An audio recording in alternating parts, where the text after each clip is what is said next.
ఈరోజు మనము భగవద్గీతలోని 2వ అధ్యాయమైన సాంఖ్యయోగంలో 21వ శ్లోకం తెలుసుకుందాం. గీతలో అత్యంత తప్పుగా అర్థం చేసుకునేటువంటి శ్లోకాల్లో ఇదొక శ్లోకం.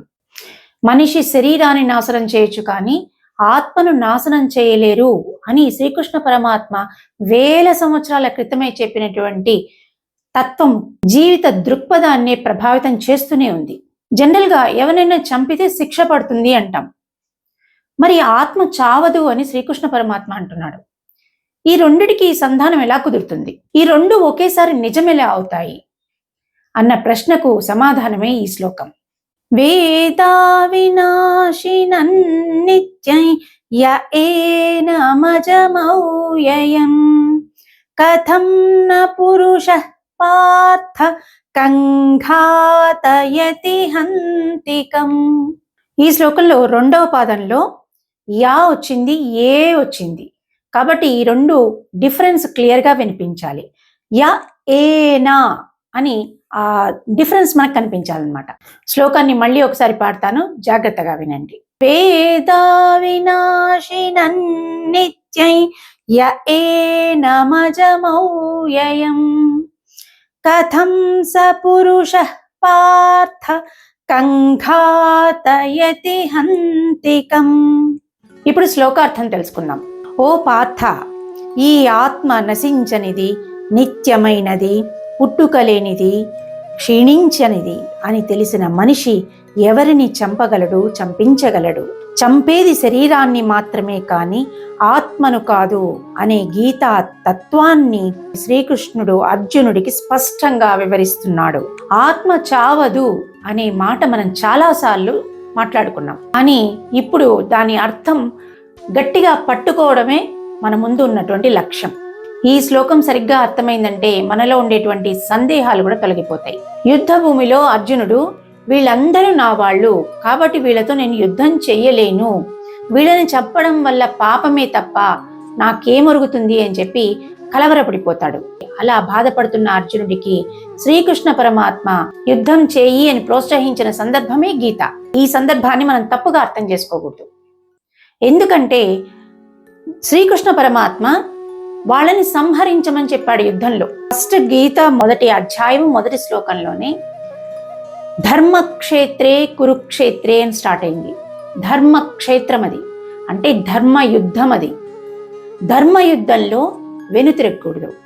ఇక్కడ మనలాంటి సామాన్యులకు అర్థమయ్యేదేంటి? మనుషులను సంహరించమని శ్రీకృష్ణుడు చెప్తున్నాడా అని అనుకుంటాం. కానీ మనం దానిలో ఉండే ఆ శ్లోకంలో ఉండేటువంటి లోతును శ్రీకృష్ణ పరమాత్మ చెప్తున్నటువంటి ఉద్దేశాన్ని అర్థం చేసుకోవాలి. ఆ నిజం తెలుసుకుంటేనే గీత తత్వం మనకి పూర్తిగా అర్థమవుతుంది. మనం ఆ శ్లోకాన్ని అర్థం చేసుకోవడంలో ఉండేటువంటి లోపాన్ని గీతకు ఆపాదించకూడదు, గీత అర్థాన్ని మనం మార్చకూడదు. కాబట్టి గీతా తత్వాన్ని నిదానంగా పట్టుకోవడానికి మనం ప్రయత్నించాలి. ఒకసారి చదివితే అర్థం కాదు, 10 సార్లైనా చదవాలి. చదివి దాని లోతైన అర్థాన్ని మనం పట్టుకోవాలి.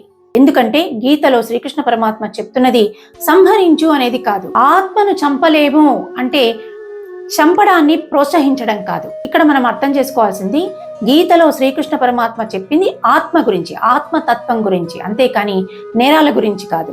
కాబట్టి శ్రీకృష్ణ పరమాత్మ అర్జునుడిని యుద్ధం చెయ్యి అని చెప్పడం ధర్మాన్ని కాపాడడానికి, భయంతో ధర్మాన్ని వదిలిపెట్టవాకు అని ప్రోత్సహించాడు. హత్యకు ధర్మ యుద్ధానికి చాలా తేడా ఉంది. హత్య అంటే ఒకరిని పగతో, ప్రతీకారంతో, అహంకారంతో, ఈర్ష్యతో, ద్వేషంతో అనాలోచితంగా చేసేటువంటి చర్య. ధర్మయుద్ధము అంటే ధర్మాన్ని రక్షించటానికి చేస్తున్నటువంటి ఆలోచనాత్మకమైనటువంటి చర్య. ఈ రెండిటికి తేడా ఉంది కదా. అందుకనే భగవద్గీతలో 1వ అధ్యాయము 1వ శ్లోకము ధర్మక్షేత్రే కురుక్షేత్రే అని స్టార్ట్ అయింది. ఈ యుద్ధము మామూలు యుద్ధం కాదు, ధర్మయుద్ధము, ధర్మం కోసం చేసేటువంటి యుద్ధము, దుర్మార్గులపై చేసేటువంటి యుద్ధము. మరి ద్రోణాచార్యులు, భీష్మాచార్యులు వీళ్ళు నేరాలు చేయలేదు కదా, వాళ్ళని చంపడం పాపం కాదా? అంటే నేరాన్ని చేయకపోయినా నేరాన్ని ప్రోత్సహించడం కూడా నేరం చేసిన దాంతో సమానం. అధర్మం పెరగడానికి కేవలం దుర్మార్గులకు ఉండేటువంటి ధైర్యం ఒక్కటే కారణం కాదు, ధర్మం తెలిసిన వాడి మౌనం కూడా ఒక కారణమే. యుద్ధం చేయకపోతే కేవలం హింసను నివారించడం కాదు, అధర్మం మీదుట ధర్మం మౌనంగా నిలబడిపోవడం. అందుకని శ్రీకృష్ణ పరమాత్మ అర్జునుడికి చెప్పింది కోపంతో యుద్ధం చెయ్యి అని చెప్పలేదు, జ్ఞానంతో యుద్ధం చెయ్యి అన్నాడు. నేరస్తుడి దౌర్జన్యం సమాజానికి ఎంత ప్రమాదకరమో దానిని అడ్డుకోగలిగిన ధర్మపరుడి మౌనం కూడా అంతే ప్రమాదకరం. అందుకనే నీ కర్తవ్యాన్ని నిర్వర్తించు అర్జునా అని చెప్పాడు శ్రీకృష్ణ పరమాత్మ. ఒకరు మనల్ని అధర్మంగా బాధ పెడితే అది మనం తప్పకుండా ప్రతిఘటించాలి కదా, లేకపోతే మనం ప్రతిఘటించలేదంటే అర్థం ఏంటి? సమర్థించడంతో సమానం. కానీ ఇక్కడ శ్రీకృష్ణ పరమాత్మ చెప్పింది ఆ ప్రతిఘటన కూడా ధర్మబద్ధంగా ఉండాలి, న్యాయబద్ధంగా ఉండాలి. వాళ్ళు మనని బాధించారని మనం కూడా అదే బాణిలో బాధించకూడదు. మన దేశంలో ఉండేటువంటి ప్రత్యేకత అది కదా. వేరే దేశాల్లో ఎవరైనా నేరం చేశారు అంటే వాళ్ళని నడి రోడ్డులోనే ఉరి తీయడానికి కూడా సిద్ధపడతారు. కానీ మన దేశంలో నేరం చేసిన వాడిని శిక్షించడానికి కూడా 100 సార్లు ఆలోచిస్తారు. ఆ నేరస్తుడికి కూడా నొప్పి తగలకుండా శిక్షించాలి అంటారు. దాని గురించి కూడా పక్కన పెడితే గీత మనకి చెప్పేది ఏంటంటే ప్రతీకారము పగతోటి పోవద్దు అంటోంది. అర్జునుడు క్షత్రియుడు కాబట్టి క్షత్రియ ధర్మం ప్రకారం యుద్ధం చేసి తీరాలి, వెనుతిరగకూడదు. క్షత్రియ ధర్మాన్ని కాపాడడం కోసం తప్పకుండా యుద్ధం చేయాలి, రాజ్యాన్ని రాజ్య ప్రజలను రక్షించాలి. అది రాజుగా బాధ్యత. ఒక సింపుల్ ఎగ్జాంపుల్ చెప్తాను. ఒక డాక్టర్ ఉన్నాడు, రోగి శరీరాన్ని కత్తితో కోస్తాడు. ఇక్కడ డాక్టర్ చేతిలో కత్తి ఉంది, రోగి శరీరంలో రక్తం కూడా వచ్చింది. కానీ అది హత్య అంటారా? డాక్టర్ వృత్తి ధర్మం అది. ఇక్కడ డాక్టర్ ఉద్దేశం ఏంటి? బాధ్యత. తన వృత్తి ధర్మాన్ని నిర్వర్తిస్తున్నాడు. డాక్టర్ ఆపరేషన్ చేయాలంటే కత్తి పట్టుకోవాల్సింది, శరీరాన్ని రోగి శరీరాన్ని కొయ్యాల్సింది. అంటే ఉద్దేశమే ముఖ్యము. చేసే ఉద్దేశము పగతో ప్రతీకారంతో కక్షతో చేయటం లేదు, తన వృత్తి ధర్మాన్ని పాటిస్తున్నాడు. అదే కత్తి, అదే రక్తం. కోపము, పగ, ప్రతీకారము, కక్ష, అసూయ ఇవన్నీ కారణాలు. మరి దీన్నేమంటారు? హత్య.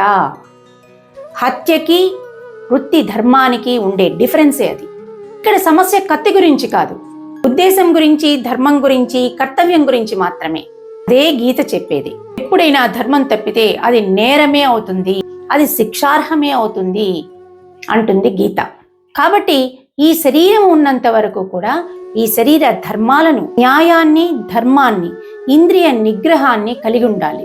కానీ ఈ బాధ, దిగులు, మమకారము, రాగద్వేషాలు, ఈర్ష, అసూయ, కోపము, పగ, ప్రతీకారము ఇవన్నీ లేకుండా బతకాలి అంటే ఈ శరీరము, ఆత్మ వేరన్న తత్వాన్ని నువ్వు తెలుసుకొని తీరాలి.